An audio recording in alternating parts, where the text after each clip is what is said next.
ఇది మా పొలము. ఈ వరి నారు వేసాము, ఇంకా పెరగాలి, టైం పడుతుంది. సో పక్కన పల్లం రవి గారిది పొలం ఉన్నది, వాళ్ళు ఆల్రెడీ స్టార్ట్ చేశారు.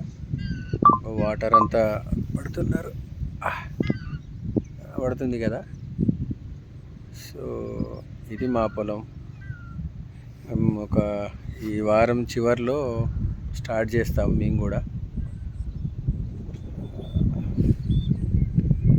వరి నాట్లు స్టార్ట్ అవుతాయి, వాటర్ కూడా పట్టుకొని ఈ వీకెండ్లో స్టార్ట్ అవుతాయి మావి కూడా. ఓకే, మళ్ళీ కలుద్దాం.